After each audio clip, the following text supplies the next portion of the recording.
All right, guys, it's been a while since I've been away, and now I'm back. And let me give it to you, all right? Yeah, it's like after you're away for a while, you kind of forget the point, like what you were doing sometimes. And, it's been a bit before I could get my mind together enough to, like, figure out, like, what I want to do with this channel. And nothing's really changed from the fundamental point of this channel. The fundamental point of this channel is to figure out the secret of eternal life. Okay. I mean, eternal life. Bam. Okay. And I'm still going to talk about other things. I figured out that, like, I need to talk about many different other things, and we need to figure this out together. But we also need to figure out other things. Okay. We need to talk about everything. So I might, I'm going to start again where I left off. I'm going to just kind of go with my, free form stream of consciousness, and then maybe like get into specific topics or whatever. But let's just say I'm back, okay? I'm not going anywhere. I need to be back. This needs to be a thing. This is important. We got to talk about this, and nothing's changed. All right. So let's start. Okay. Just give you a little bit of an update. Today is Friday, November. Yeah, I should know. I mean, I've been staring at the online stuff for so long. November 6th, and I mean, I've been looking at Google, looking at the results of the election, and it's where it is, right? Look at this. Like the other day, this has been the longest I remember ever paying attention to an election. Okay, even in 2016, it's like things seem to be decided like pretty quick, right? And there were fights, and then Jill Stein did her thing. But I'm gonna tell you right now that this is like pretty nuts, right? Like, I mean, look at these margins here. Okay, the vote margins are crazy.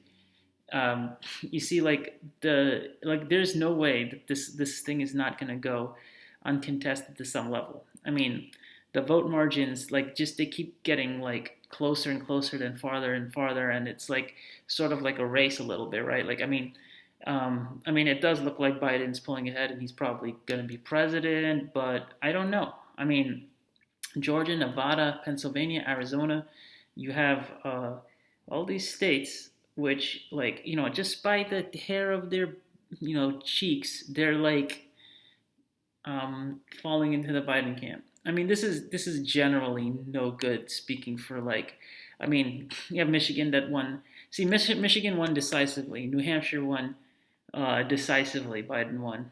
Okay, and then Wisconsin did not win decisively, but it won more decisively at this point than all these other states, which are reporting like 99%, 98%, like Pennsylvania. Well, no, actually, I mean, still, it's just not decisive enough, right? Like this is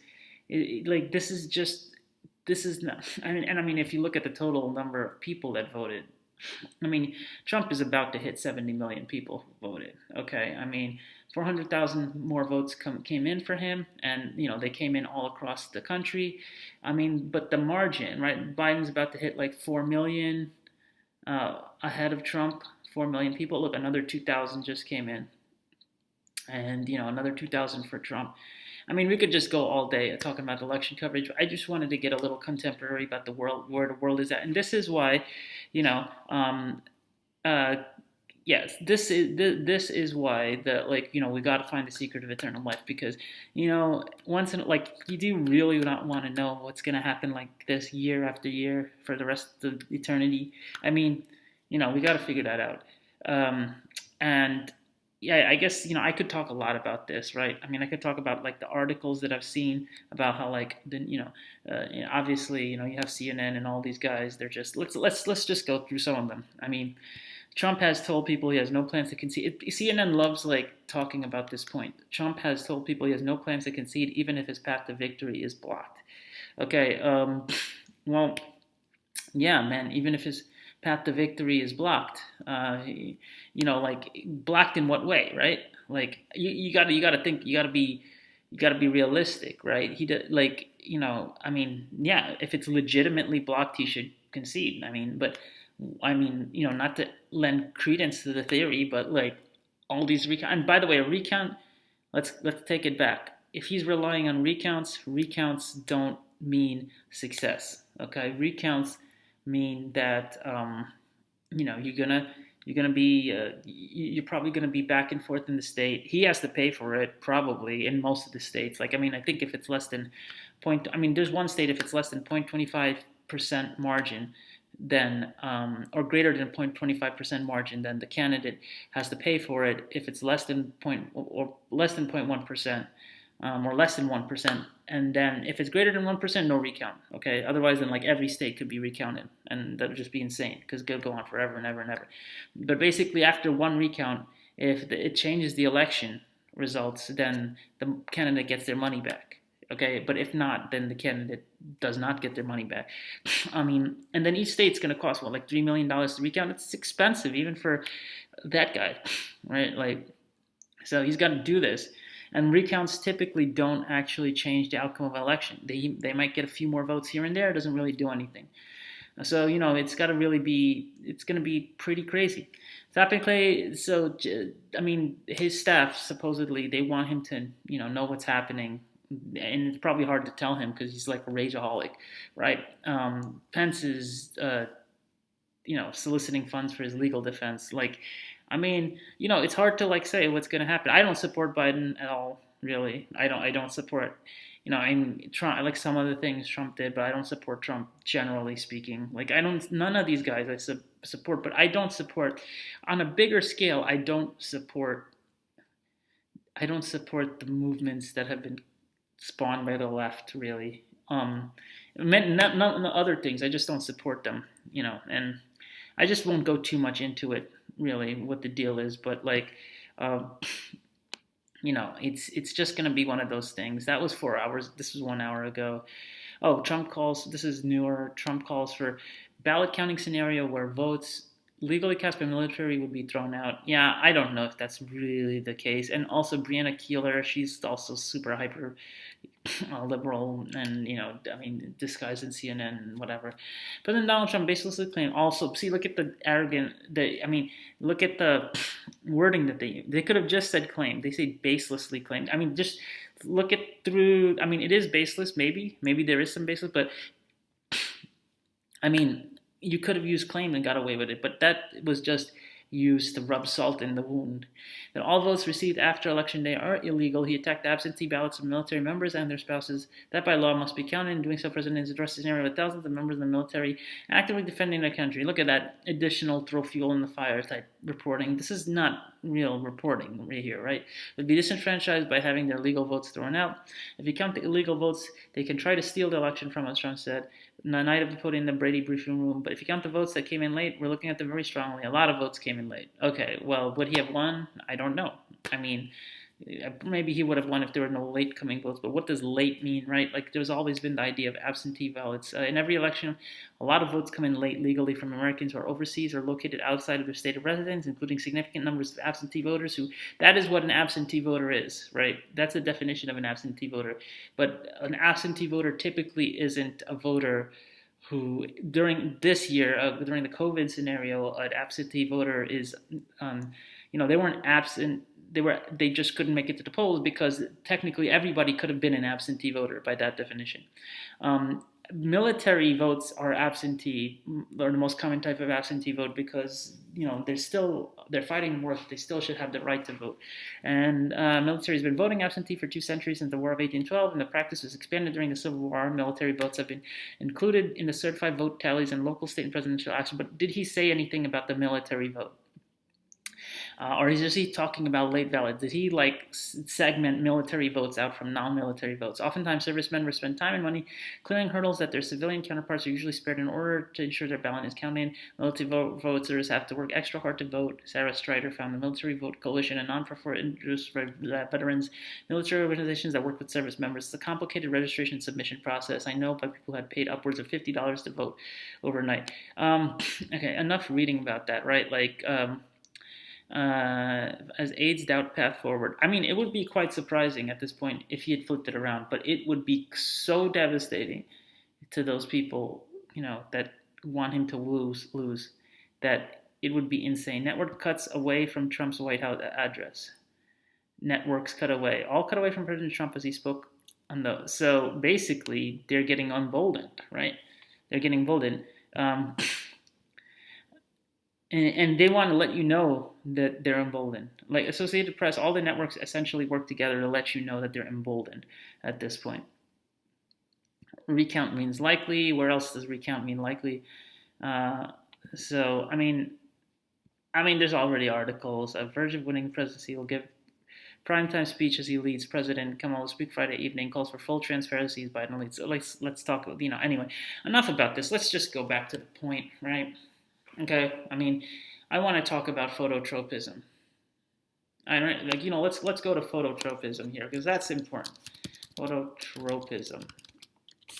Okay, what is phototropism? All right. Basic it's something that you learn in high school, and I'm doing radical shift because I don't want to talk about the election right now anymore. We could go on and on and on. I could do analysis about the election. I just don't think it's really worth it, and I don't think it's you've probably heard it a billion angles from people that you know. And if you're liberal or if you're conservative or whatever variant of that you claim, you're going to have your opinion. So nothing that I say is going to change your mind, but maybe one day I'll go into that stuff. But let's talk about phototropism. It's the growth of an organism in response to light stimulus. So plants, right, when they twist and turn towards the sun, they turn away from the sun. They're trying to get that sunlight, right? So they're phototropic.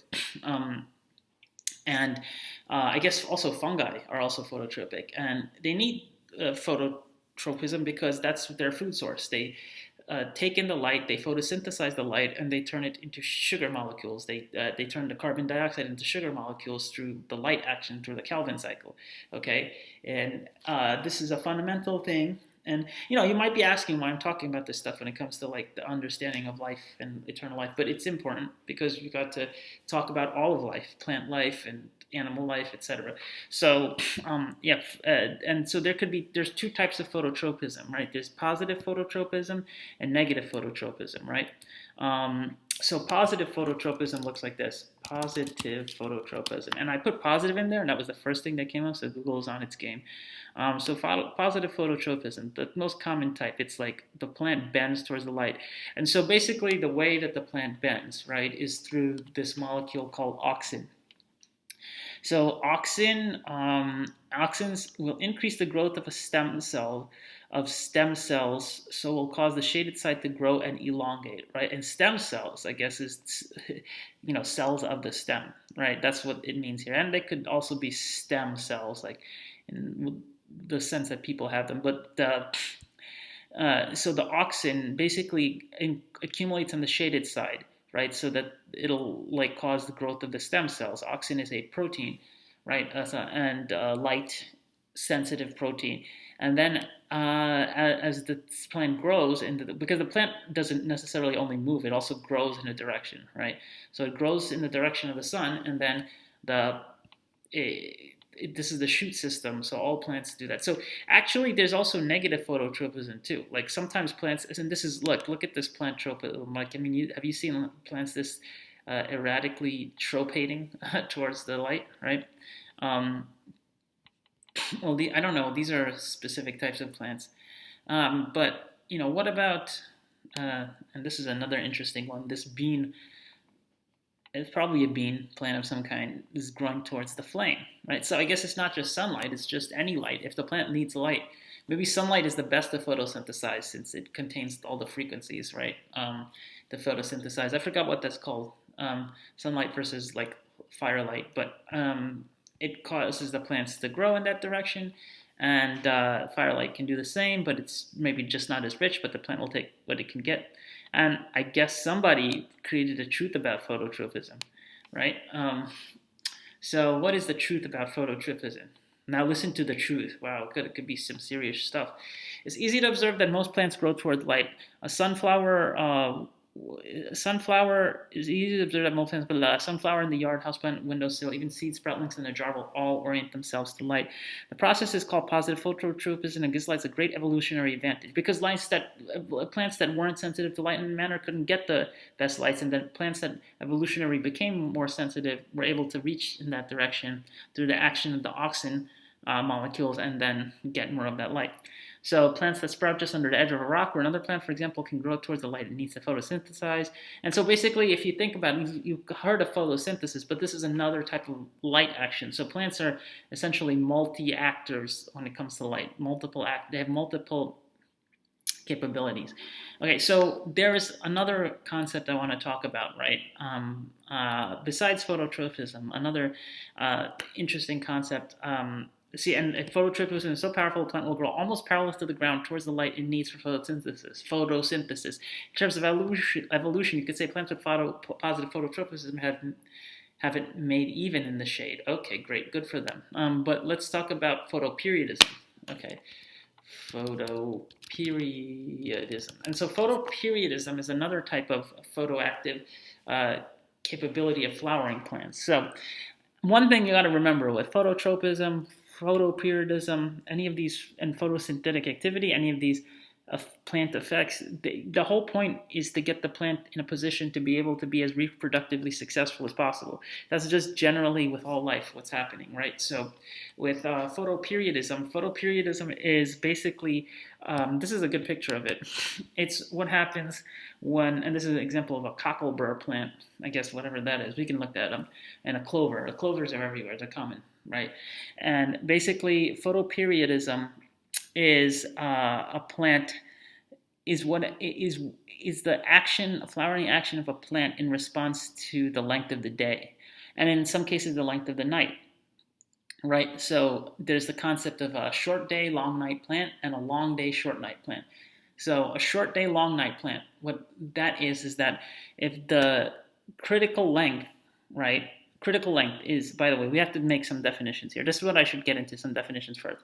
So critical length is basically the point at which after enough light from the day is achieved, the plant will start to flower. And that's because there are molecules, I forgot what they're called. I just had them a second ago. But what happens is they're produced by the plant. The plant is constantly producing MRA. And then this molecule, I forgot what it's called, is produced. This protein is produced by transcription and transcription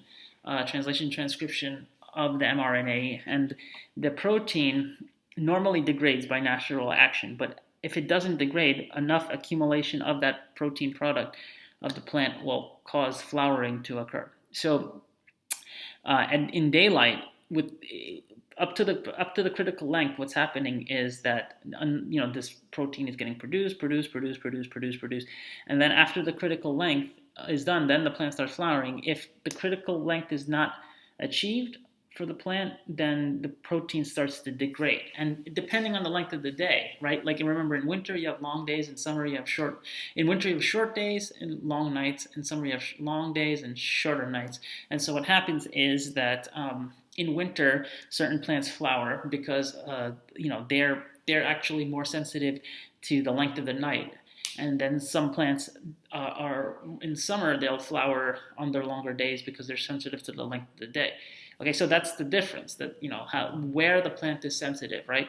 And this whole thing is like, where the critical length is after enough light, then the plant will flower. Before that or after that, depending on if it's a long day plant or a short night plant, it won't flower. And this flash here is interesting because what happens is that people test whether a plant will flower is a long night plant, is night sensitive or day sensitive, by putting a flash of light at nighttime.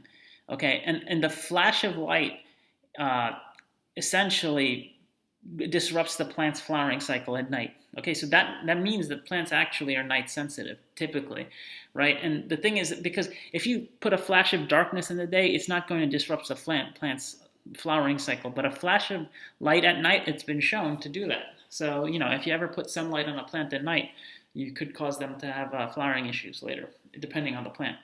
Okay, well, so that's it for now. I needed to warm up because it's been a while since I've gotten into my videos, right? So there you go, and that's me talking about it. We're gonna get back to next time. I'm gonna talk more on plants. I want to master the idea of plants. I want to master the theory of plants, and also fungi, because fungi are also light sensitive as well. So we'll talk about them both. All right, but until then, peace, and like, subscribe, do all the things that'll get me some love on YouTube, and then subscribe to the Patreon. I don't have, but I will eventually have one day.